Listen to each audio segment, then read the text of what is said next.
चलिए तो बात करते हैं मध्य प्रदेश की सियासत से जुड़ी एक महत्वपूर्ण खबर की। मध्य प्रदेश में चंद महीनों बाद विधानसभा चुनाव होने वाले हैं। जाहिर है अभी से ही वादों और दावों का सिलसिला चल पड़ा है। ये बात दीगर है कि कई चुनावी घोषणाएं मतदान के बाद ही भुला दी जाती हैं, क्योंकि इन्हें पूरा करने का कोई नियम नहीं है। लेकिन जहां नियम है वहां भी वादे पूरे नहीं हो रहे। इसी मुद्दे पर आज बड़ी बहस करेंगे कि आखिर इस तरह के हालात क्यों निकल के सामने आ रहे हैं। हमारे साथ में 3 खास मेहमान जुड़ रहे हैं। हमारे साथ में भारतीय जनता पार्टी के वरिष्ठ नेता और पूर्व विधायक शंकर लाल तिवारी जी जुड़ रहे हैं। साथ ही हमारे साथ में डॉक्टर रोहित नायक हैं, कांग्रेस पार्टी के युवा नेता हैं, प्रवक्ता हैं। और साथ ही हमारे साथ में रविंद्र दुबे जी हैं, जो कि वरिष्ठ पत्रकार हैं। उनके अनुभव के आधार पर जानने समझने की कोशिश करेंगे कि पिछले कई विधानसभा चुनाव में ये तमाम वादे होते रहे जो सिर्फ वादे ही बनकर रह गए। इस तरह के हालात क्यों, इन सबसे बातचीत करेंगे, डिबेट को आगे बढ़ाएंगे। उससे पहले एक छोटी सी रिपोर्ट के जरिए इस पूरे मसले को समझिए।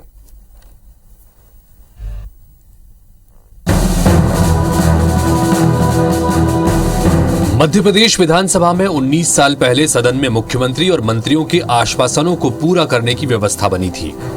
नियमों के मुताबिक ऐसे वादों और घोषणाओं का पालन जरूरी है, लेकिन इतने साल में विधानसभा में किए गए 747 वादे अब तक पूरे नहीं हुए। कुछ वादों की फाइलें तो दौड़ी, लेकिन बाद में अफसरों ने आधी अधूरी जानकारी देकर पल्ला झाड़ लिया। प्रयास यही है कि जल्दी से जल्दी जो जनता के हित के आश्वासन सदन में दिए गए हैं या विभिन्न चर्चाओं के माध्यम से, प्रश्नों के माध्यम से माननीय सदस्यों को मिले हैं, उसकी पूर्ति जल्दी से जल्दी हो और जनहित के कार्य पूर्ण हो। तो इसी दिशा में हमारी जो आश्वासन समिति सतत प्रयास कर रही है, उसमें सफलता भी मिली है और अब काफ़ी हद तक हजारों के बाद अब केवल सैकड़ों में ही सीमित रह गए। जानकारों की माने तो वादों के पालन के लिए पूरा सिस्टम बना हुआ है। इसके बाद भी स्कूल शिक्षा विभाग के 104 आश्वासनों के जवाब 14 साल से नहीं मिले हैं।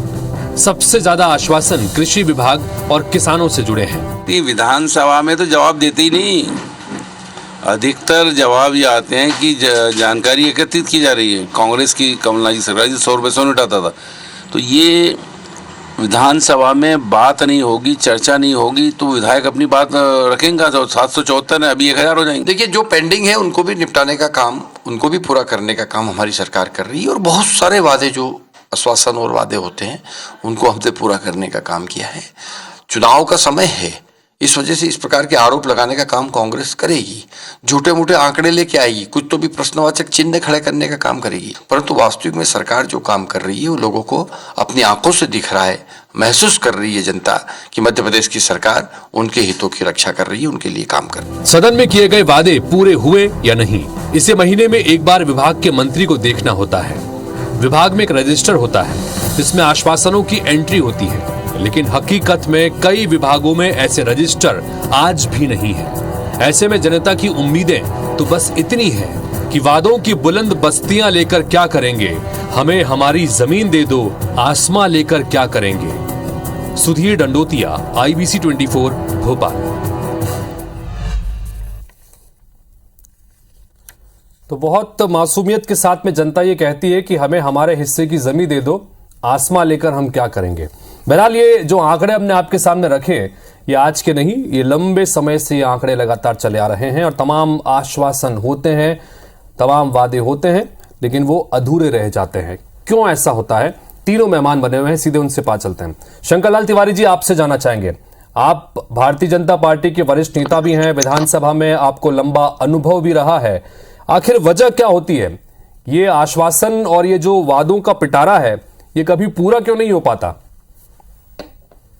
देखिए, वस्तु स्थिति यदि समझना है, जितना मैं जानता हूं, वस्तु स्थिति ये है कि कुछ तकनीकी कारण कई सवालों में होते हैं, कुछ अन्य कारण होते हैं। आपने ये फिगर तो दिखाए कि आश्वासन समिति की शायद बात अपन कर रहे हैं। आश्वासन समिति में ये प्रकरण बाकी है और वो दोनों सरकारों के समय के बाकी। कोई एक ही सरकार, बीजेपी की सरकार के समय नहीं, कांग्रेस के समय के विलंब, और कांग्रेस के समय में भी ये स्थिति रहती रही।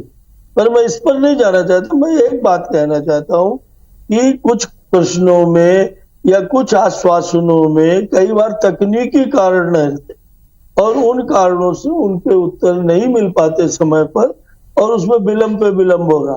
पर फिर भी मैं ये बात कहूंगा कि 14 साल का विलंब, 10 साल का, 8 साल का विलंब कहीं न कहीं अतिशयोक्ति है, उचित नहीं है। इसको भी अधिकारियों को कहीं न कहीं करना चाहिए। विधानसभा अधिकारियों पर निर्भर करती है, उन्हें कलेक्टर्स के थ्रू और सरकार के थ्रू जवाब देने पड़ते हैं। आश्वासन यदि दिया गया है तो शासन के रिकॉर्ड में दर्ज है। अब उस आश्वासन की पूर्ति, कई बार जमीन नहीं मिल रही है, कई बार अन्य कारण फंस गए हैं, कई बार कोई कोर्ट चला गया, स्टे ले आया, और इस नाते कई तकनीकी कारण है।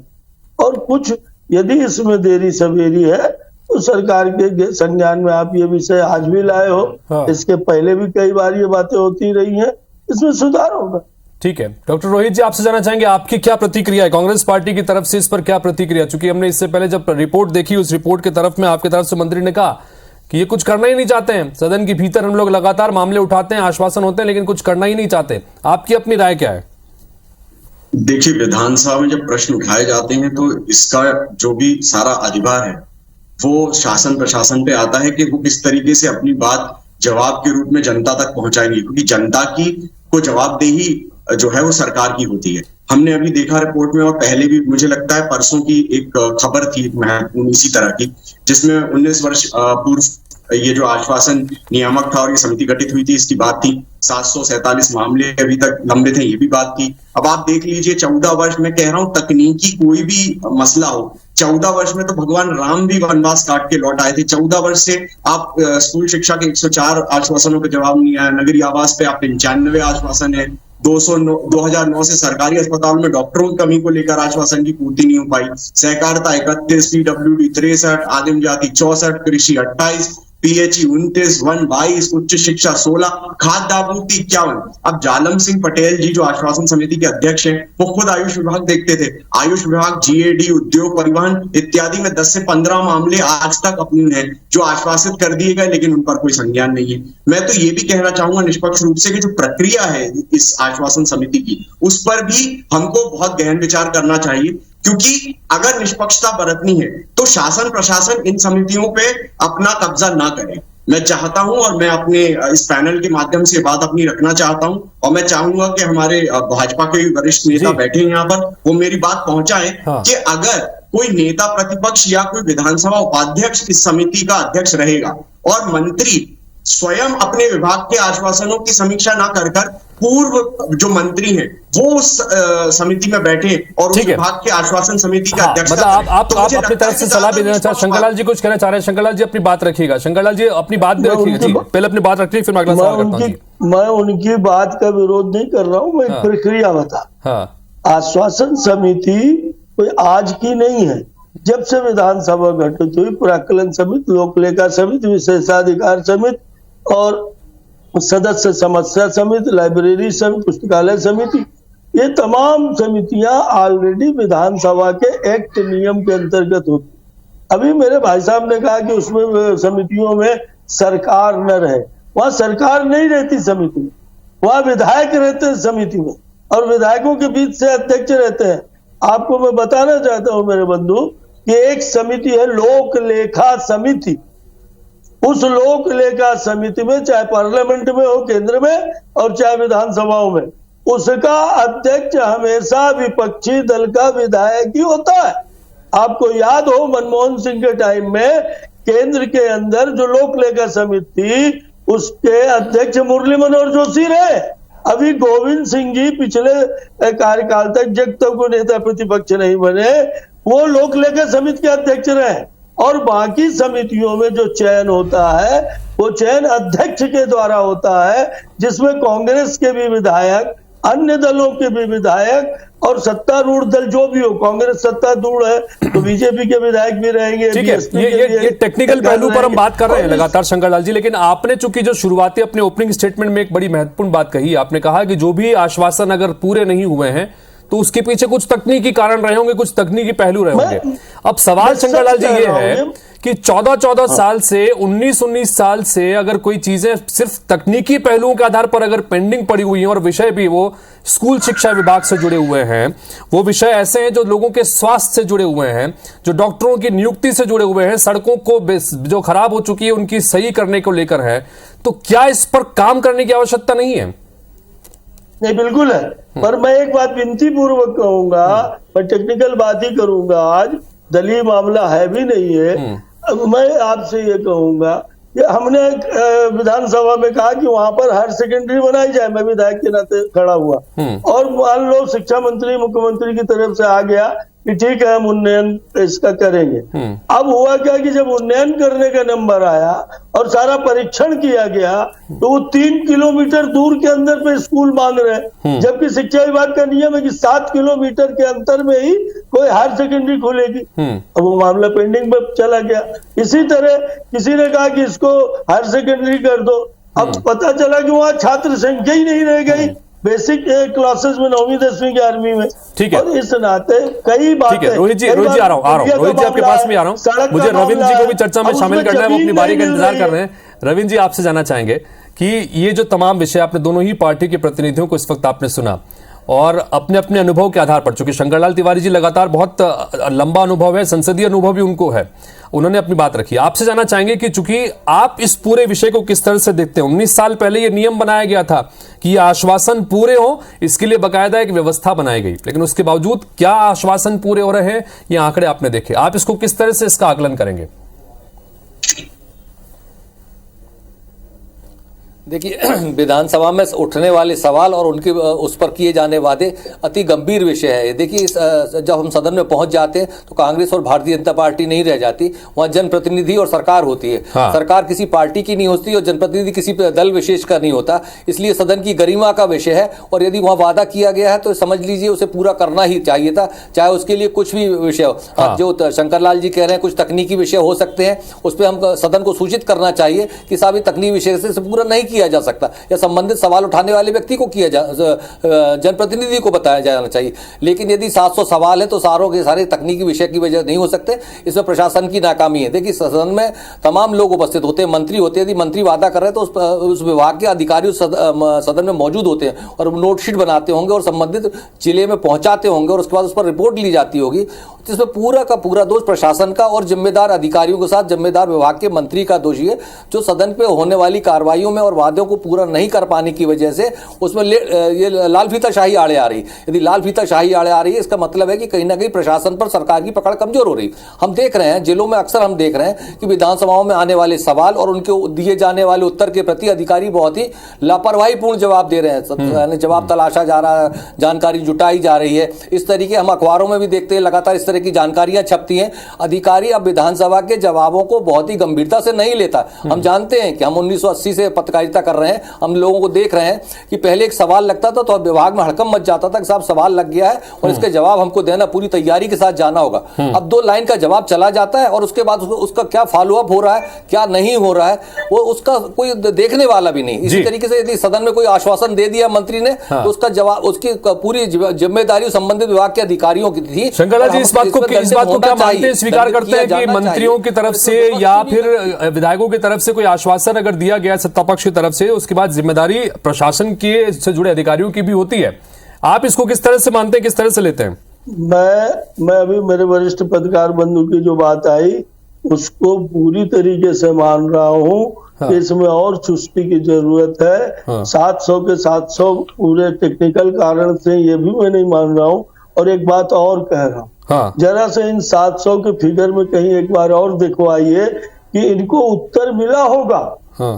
कहीं ना कहीं आश्वासन समिति के माध्यम से इनको सूचना मिली होगी कि इन कारणों से ये कार्य नहीं हो पा रहा है। और जैसा कि भाई साहब ने अभी कहा कि इसमें और चुस्ती और सरकारी अधिकारियों की और विभाग के मंत्री को इसमें और चुस्ती दिखानी पड़े। इसमें कांग्रेस के बीजेपी का सवाल नहीं है, ये विधानसभा की वर्किंग का मामला है। और अभी एक बात और मैं दबी जुबान कहना चाहता हूँ, क्योंकि कांग्रेस के लोग इसको लेके हमलावर न हो जाए। मुझे पूरा यकीन है, मैं अपने पत्रकार बंधु से बात कर रहा हूँ कि भाई साहब इसमें से कुछ आश्वासन हो सकता है कि पूर्ति भी हो गए हो। जो हमने एक फिगर निकाला कितने बचे हैं, अभी फिगर कब निकाला, या अन्य कारणों से इन आश्वासनों को नहीं किया गया। मैं एक छोटा सा उदाहरण बता रहा हूँ। हाँ, आधा संक्षेप, लेकिन थोड़ा संक्षेप में संकलन, थोड़ा संक्षेप, आधा सेकंड। जी जी जी, आधा सेकंड में विधानसभा बोलिए। मुख्यमंत्री जी सतना आए थे, आज से कई साल पहले 8 की बात है। हाँ। और यहाँ पर उन्होंने सभा में मेडिकल कॉलेज की घोषणा कर दी। हाँ। वो बना नहीं, अन्य जगह बन गया। जब दिल्ली से 3 मेडिकल कॉलेज अभी पिछले वर्ष मध्य प्रदेश में खुलने की बात थी, मैंने विधानसभा में ध्यानाकर्षण लगाया। हाँ। और मुख्यमंत्री के घोषणा का मैंने दिन और तारीख नोट कराई, वहां नोट दी। मुख्यमंत्री जी को उत्तर में कहना पड़ा कि मेडिकल कॉलेज सतना में ही खुलेगा। हाँ। और कल मेडिकल कॉलेज सतना में अमित शाह जी मुख्यमंत्री जी उद्घाटन करने आ रहे। चलिए, तो वो वादे जो पूरे हुए, लेकिन जो वादे पूरे नहीं हो पाए, जो आश्वासन पूरे नहीं, उसके संदर्भ में हम बात करने की कोशिश कर रहे हैं। रोहित जी, आप कुछ कहना चाह रहे थे, अपनी बात रखना चाह रहे थे, अपनी बात रखिएगा। दूसरा, एक कुछ ये जो फिगर्स हम रख रहे हैं रोहित जी, हम जो फिगर्स रख रहे हैं 747 वादे के, इसमें 54 आश्वासन कमलनाथ सरकार के दौरान के भी है। उसमें पुजारियों के मानदेय से संबंधित आश्वासन भी था, सौर ऊर्जा पंप से संबंधित किसानों की सब्सिडी जुड़े कुछ वादे भी थे। तो कुल मिलाकर दोनों ही पार्टियां इसके लपेटे में हैं। रोहित जी, अपनी बात रखिएगा। नहीं, बिल्कुल मैं हितेश जी मान सकता हूं कि ऐसा संभव है कि 54 जो आश्वासन है कांग्रेस सरकार की हो, लेकिन हम क्या है, फिर से मैं एक बहुत महत्वपूर्ण बात इस मंच से रखना चाहता हूं। हाँ। कि हमने 15 माह की सरकार देखी है, हम नवजात रूप में ही सरकार से बाहर हो गए। लेकिन जो 18 वर्ष की सरकार है वो वयस्क सरकार है। तो 15 माह को 18 माह से हम एप्पल टू एप्पल ही कंपेयर कर सकते हैं, हम सेब को संतरे से कंपेयर नहीं कर सकते। एक बात तो ये। दूसरी बात ये कि अगर तकनीकी कोई भी कारण थे भी और इस तरह की अगर हम बात कर रहे हैं, तो आप ही चोर आप ही थानेदार वाली यहाँ पर जो कहावत है वो बिल्कुल मूर्त रूप लगती है। क्योंकि अगर आप देखें सीएम हेल्पलाइन की भी अगर हम बात करें तो निचले अधिकारी, समय की कमी है, मुझे एक फाइनल क्वेश्चन मुझे रविंद्र जी से लेने दीजिए, समय की कमी है।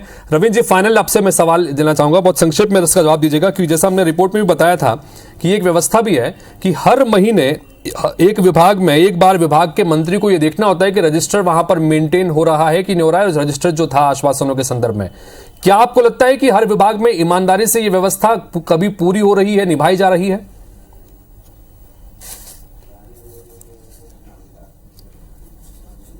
देखिए, यदि ये व्यवस्था पूरी हो रही होती तो ये संख्या 747 नहीं होती। जैसे शंकरलाल तिवारी जी ने बोला कि ये संख्या बहुत थोड़ी सी होना चाहिए थी, 40-50 के आसपास होना चाहिए। इसका मतलब है कि मंत्री जी उस तरफ ध्यान नहीं दे पा रहे। हाँ। दूसरा, जहां तक अधिकारियों का सवाल है, वो विधायक और मंत्रियों की सिफारिश पर आकर जेल में पोस्ट हो रहे हैं, इसकी वजह से वो भी लापरवाह है। ये बात हमको स्वीकार करना चाहिए। और इसमें विपक्ष का भी दोष है। यदि वो सवाल लगाकर यदि ध्यानाकर्षण नहीं लगा रहा है, मांग पूरी नहीं होने के लिए, उसके लिए विपक्ष भी दोषी है। तो समग्र रूप से जो बात यहां पर रविंद्र जी ने कही बहुत महत्वपूर्ण है कि जिम्मेदारी सभी की है, चाहे सत्ता पक्ष में हो चाहे विपक्ष में हो। लेकिन जाहिर सी बात है कि जो सत्ता में है उसकी जिम्मेदारी ज्यादा बड़े स्तर पर निकल के सामने आती है। आश्वासन और अगर वादे, और वो भी खासतौर पर ऐसे जो सीधे सीधे जनता से जुड़े हुए हैं, तो इसको पूरे करने की जिम्मेदारी बहुत महत्वपूर्ण जाती है। उम्मीद करते हैं कि जो आंकड़े हमने आज आपके सामने रखे, अगली बार जब कभी इस पर चर्चा करेंगे तो ये आंकड़े बहुत बेहतर स्थिति में होंगे। इसी उम्मीद के साथ आप तीनों का बहुत बहुत शुक्रिया इस चर्चा में शामिल होने के लिए, अपनी बात रखने के लिए। तो इसी के साथ फिलहाल इस बुलेटिन में इतना ही।